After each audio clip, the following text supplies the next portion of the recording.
da un paso adelante en su desafío a Occidente y pasa de sacar músculo militar en la frontera de Ucrania a amenazar con repetir en el Donbass la estrategia con la que ya se anexionó Crimea. El Kremlin avanza en su camino hacia la provocación y el conflicto casi inevitable al reconocer ayer la independencia de los territorios prorrusos y rebeldes de Donetsk y Lugansk, al tiempo que enviaba tropas a la zona en conflicto, afirmando que se trataba de una fuerza pacificadora. En el colmo de la osadía, Putin ha sugerido a Ucrania que las autoridades en el poder deben rehusar por sí mismas a unirse a la OTAN, se mantengan neutrales y desmilitaricen el país, porque ignorar estas premisas sería sumir al país en una guerra y en pérdidas territoriales. La respuesta de Estados Unidos no se ha hecho esperar y hoy el presidente Joe Biden anunció sanciones a Rusia y la transferencia de soldados estadounidenses a Estonia, Letonia y Lituania, en respuesta de lo que él mismo ha catalogado como el comienzo de la invasión rusa a Ucrania. Sumándose a los aliados de la Unión Europea, han lanzado medidas que incluyen la prohibición al Estado y al gobierno ruso de acceder a los mercados financieros europeos y un embargo comercial a las dos regiones separatistas. Biden ha explicado que Moscú ya no podrá seguir consiguiendo fondos desde Occidente ni comercializar con su nueva deuda en los mercados de los aliados. A partir de mañana, Estados Unidos impondrá sanciones a las élites rusas y a sus familiares que forman parte de esos juegos corruptos que tiene Putin y el Kremlin. Y no descarta además ampliar ese castigo si Rusia sigue con su agresión a Ucrania. Biden ha asegurado que aún hay tiempo para evitar el peor escenario que provocaría sufrimiento a millones de personas si Rusia decide seguir actuando como todo indica y que no tiene ninguna intención de luchar contra Rusia, sino que los movimientos son totalmente defensivos. Cree que en caso de agresión, Estados Unidos y sus aliados tienen que defender cada pulgada del territorio de la OTAN. Como ven ustedes, va a caballo de la provocación. Y para hablar sobre todo lo que está ocurriendo en las últimas horas, que es extremadamente importante, tenemos con nosotros a dos invitados de excepción. Luis Lauredo, ex embajador de Estados Unidos ante la Organización de Estados Americanos. Muchísimas gracias, Luis, por acompañarnos en la tarde de hoy. Y también tenemos a Eric de la Fuente, profesor de Relaciones Internacionales de FIU y un gran conocedor de Ucrania, vivió allá y tiene enormes nexos con ese país. Gracias, Eric, también por acompañarnos. Muchas gracias, María. Quisiera empezar con el ex embajador de Estados Unidos ante la Organización de Estados Americanos. Luis, todo esto que está pasando, la provocación, como yo digo, sobre la que todavía sigue sumido Putin, no parece que vaya a ceder, sino que va increciendo. Las sanciones que se han prometido en el día de hoy son obviamente un arma poderosa, al menos para ahogar a Putin y ahogar también a esos señores supuestamente que le acompañan dentro del Kremlin. ¿Crees tú que realmente esto pueda ser un argumento para que él desista de seguir invadiendo áreas del Donbass? María, gracias. Lo importante es que hay, para mí, se ha desarrollado una política, y espero que se mantenga a nivel bipartidista, muy fuerte de los Estados Unidos, enfrentando esta amenaza, y particularmente con el modelo de primero acentuar y asegurarse de nuestros aliados y los miembros de la OTAN. Me recuerda de un gran éxito extraordinario en relaciones internacionales que fue el milagro que hizo el presidente Bush padre con el secretario de Estado Baker en la primera guerra de Irak en el 91, si te recuerdas. Ha sido esa misma metodología, con la adición de poner en público constantemente a través de la prensa todo el libreto ya conocido y viejo de lo que estaban pensando hacer el señor Putin, porque no puedo decir los rusos, porque básicamente el señor Putin es un dictador, como tú sabes, no hay prensa libre. Entonces todo era predecible. Yo lo que sí quiero acentuarlo a nuestro evidente es que esto es sumamente histórico, esto es sumamente sin precedente. Exacto. No se puede permitir en el año 2022 que ningún país se tome unilateralmente el territorio de otro arbitrariamente.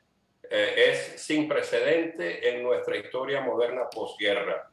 Las barbaridades criminales que cometió la Unión Soviética en la Europa oriental, recordemos que eran países que estaban ya ocupados por las tropas rusas. Esto es un país independiente y valga, el profesor me puede profundizar. La barbaridad de este señor entrenado obviamente por la KGB, que nomás que tiene, con ese tipo de entrenamiento educacional, que actúa como actúa, que entre las boberías que ha dicho es que Ucrania no es un país independiente, lo cual es históricamente falso. Incluso fue parte de un imperio lituano y Ucrania, que incluía en una cierta parte de Suecia, con una fundamental y grande poderío en esos tiempos y además una cultura particular. Sé que es totalmente absurdo, es infantil, pero de un sistema, yo te reto, ¿qué ha producido Rusia? Rusia es un país fracasado, salvo el vodka y otra cosa que no puedo decir en la televisión. No tiene más nada que petróleo, que a propósito lo sacan las compañías internacionales que complican esta situación.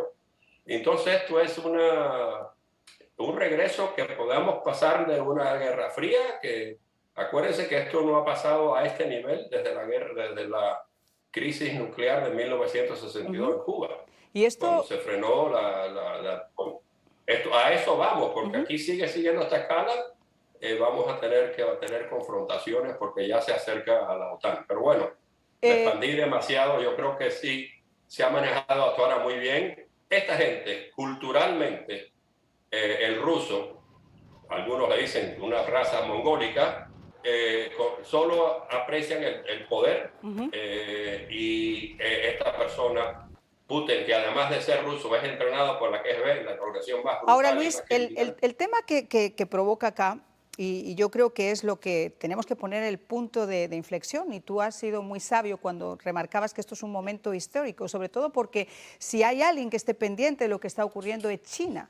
Y la posibilidad de China de invadir Taiwán está simplemente a un cruce de dedos dependiendo de cuál sea la fortaleza que impone la Unión Europea y que impone también Estados Unidos en esas sanciones o en esas medidas. Esto es una violación al derecho internacional. Ahora, profesor, yo quisiera ahondar con usted, si me permite, y vamos a tratar de ser un poquito breves para poner todo sobre la mesa.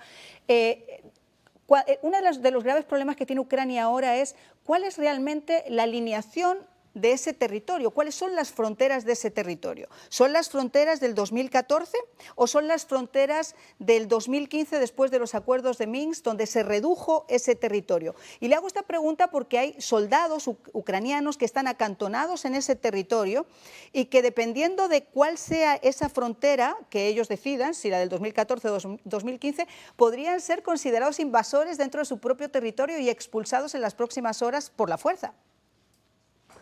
Pues, Marian, esto es un gran punto porque ayer yo viendo el discurso de Putin, cuando él declara que reconoce a estas, entre comillas, repúblicas, que son zonas separatistas, lo que no deja claro, y creo que es otra pieza que tiene ahí, es si está reconociendo las zonas que se tomaron ilegalmente en el 2014, claro, tanto en la provincia, en el Oblast, la provincia de Donetsk o Lugansk, o está reconociendo lo que dicen estos líderes separatistas, que son esta provincia que es el otro 2/3. Para los televidentes, en el 2014, después de la anexión de Crimea, que se invade esta zona allí, la idea era tomar estas provincias por estos separatistas. Toman 1/3 de Donetsk y 1/3 de Lugansk, más o menos. Entonces, esta declaración no deja claro si es que, bueno, reconocemos todo, incluyendo la aspiración que ustedes puedan avanzar y atacar, o lo que tienen hasta ahora. Y creo que es importante. Y estoy de acuerdo que estamos en un momento histórico y que no, pero los precedentes no nos ayudan porque ya se tomó territorio en el 2014 cuando se anexó Crimea, ya invadieron a Georgia en el 2008 los rusos y hay 2 zonas separatistas que están reconocidas por el Kremlin, Abjasia y Osetia del Sur. Y esto no es un buen precedente. Cómo reaccionó el Occidente en ese momento. No, por supuesto que no. Y aparte hay otra cosa que es importante. Una cosa es que las tropas rusas entren en esos territorios que acaban, esas provincias rebeldes que acaba de reconocer su soberanía. Y otra cosa es que trate de entrar al resto del territorio ucraniano. Ahí se va a encontrar con un puercoespín que está totalmente listo y que tiene todavía una zona fronteriza con Rusia para responder y responder de forma intensa. Ahora, Luis, yo quisiera hablar del tema de China, porque fíjate que a mí ese tema me preocupa. Y me preocupa primero por lo que estaba hablando de que ellos están viendo cómo se reacciona y cuál es la reacción internacional para hacer lo mismo con Taiwán. Y en segundo lugar, porque hace solo una semana, 2 semanas, hubo una reunión con Putin y el presidente chino en el que estaban hablando de un nuevo orden donde se iba a acabar la hegemonía en los mercados del dólar y de Estados Unidos. Este tipo de sanciones ¿no pueden estar respaldados por China y tener entonces un efecto mucho menor? Puede ser, Mariana, pero yo creo que lo que yo quisiera resaltar al respecto es, primero que nada, gracias por hacer esa conexión con China, porque esto, por eso vuelvo a repetir, esto es histórico y sin precedentes. Yo estoy de acuerdo con el profesor. En los últimos años, un presidente demócrata y un presidente republicano, en mi opinión, hicieron grandes errores, cometieron grandes errores en el 2014, cuando se anexó a Crimea.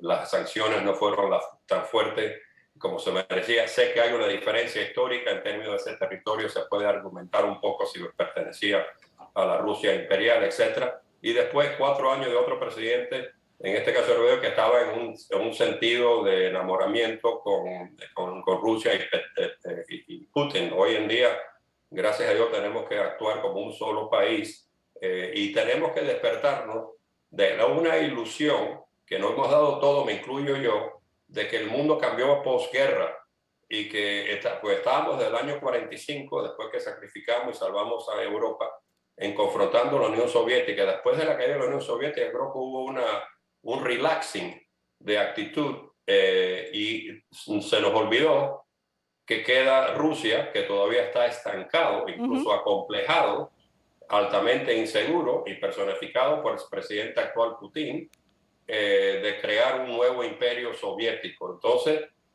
la opinión pública norteamericana, que es parte de lo que a veces limita al presidente de los Estados Unidos de poner muchas sanciones, porque estaba muy cómodo con un mundo post-guerra fría. Y esta sorpresa, que no debería haber sido sorpresa, y no deberíamos haber hecho el error con Crimea, ni mucho tiempo con la cuestión que pasaron los otros 4 años.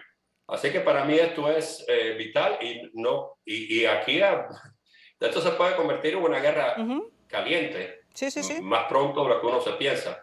Dependiendo de la actitud que tome China, porque hemos visto que juegan a ser Dios y a ser el diablo. Por un lado piden una cumbre con Estados Unidos, pero por otro lado en el día de ayer refuerzan la idea de lo que ha hecho Putin.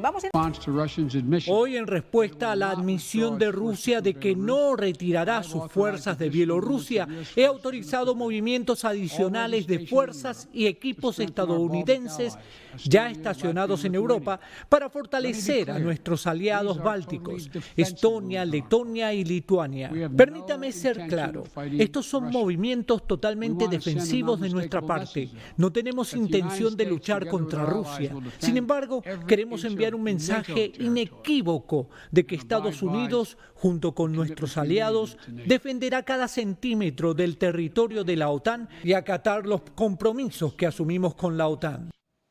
Eric, este desplazamiento de tropas de Estados Unidos a estas 3 exrepúblicas soviéticas, ¿qué te dice a ti?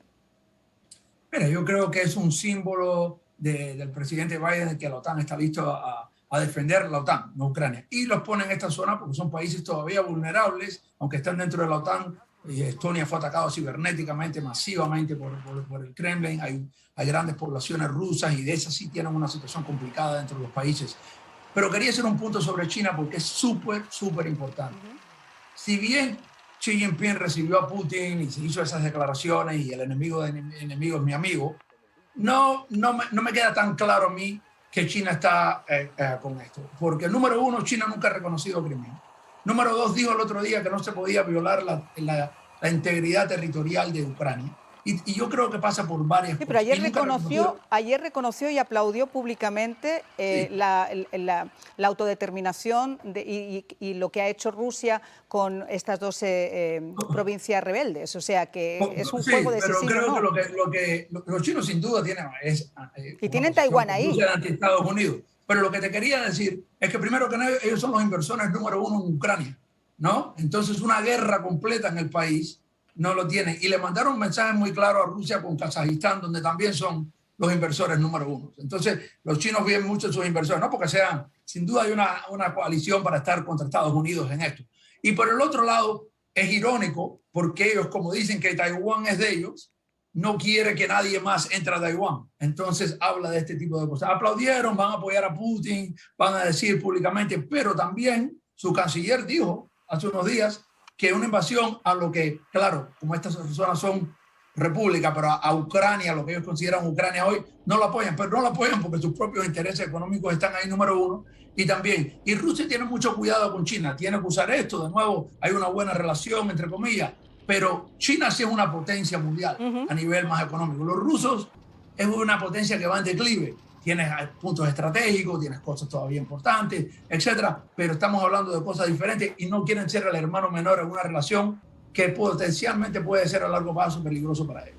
Ahora, el gasoducto Nord Stream 2, que obviamente es de una enorme importancia en el mar Báltico, es el que está suministrando nada menos que 55.000 millones de metros cúbicos de gas a Europa cada año. Ya el canciller alemán ha dicho en el día de hoy que escucha a Ucrania y que la primera sanción es tratar de bloquear las licencias para que pueda seguir operando. ¿Cuál es tu opinión, Luis, al respecto? Es un paso extraordinariamente significativo y apenas ahora de la última invasión, porque tenemos que hablarlo como una invasión, ya, aunque se habla del comienzo de una invasión. Ese era el punto débil de mantener esta alianza, que como dije anteriormente, con la excepción la que hizo Bush y Baker en el 91, se presta, y esto era lo que yo más temía, porque depende de la Europa, particularmente aunque tenemos, como tú sabes, alternativas de atraer gas en otras formas, y también que ya está cediendo, obviamente, el invierno este año, así que no, el factor tiempo está a favor de nosotros. Sí quiero hacerle eco a todo lo que dijo Eric respecto a China, y le añado solamente que China es nuestro enemigo. Totalmente. Si podemos usar la palabra, o competidor más clave y más inteligente, más sensato, porque es un país de gran importancia incluso en nuestro hemisferio.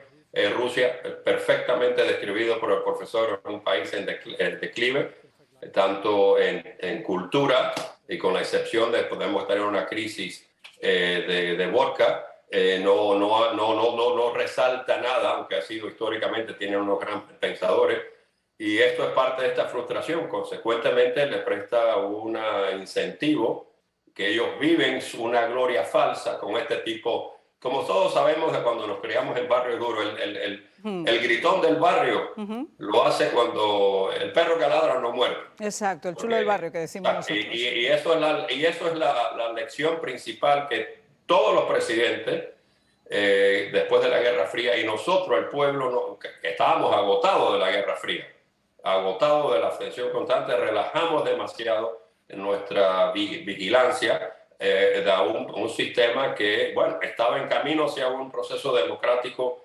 y racional, y bueno, entró este dictador Putin y estamos en la situación que estamos. Pero esto es, para mí, con la excepción de 1962 y obviamente en el 89 cuando cayó la muralla, el momento más definitivo e histórico y posiblemente negativo en nuestra historia contemporánea. Concuerdo al 100% contigo, y por eso la pregunta que me van a responder después de la pausa es: ¿este conflicto y en el momento en el que nos encontramos podría llegar a desencadenar una tercera guerra mundial? Ya 2 minutos, 1 minuto para ti para que me desarrolles. ¿Estaríamos al punto de poder iniciarse una tercera guerra mundial? Yo creo que es muy importante en el sentido de que si Rusia puede desplazarse, tomar territorio, hacer lo que quiera, manda una señal que previene a China de hacer una incursión en Taiwán. y con los chinos sería mucho más difícil aplicar sanciones por la penetración que tiene Estados Unidos económicamente. Esto es importante para el mundo porque puede marcar un precedente mucho más grande que podemos ver en otras regiones del mundo. Y sobre todo en el tema de Zelensky, porque el presidente ucraniano ha acusado a Rusia con toda la razón de violar su integridad territorial, es decir, de una invasión, como estaba diciendo Luis. Y hay que esperar que no se traten de ir más allá de esta zona del Donbass y traten de penetrar hasta Kiev, porque realmente el ejército ucraniano está listo con todas las consecuencias para defender su territorio. Luis, la misma pregunta que le hacía a Eric. Yo, como tú sabes, mi otro sombrero de oficial municipal, le digo a mi jefe de la policía, al criminal hay que darle con 2x4.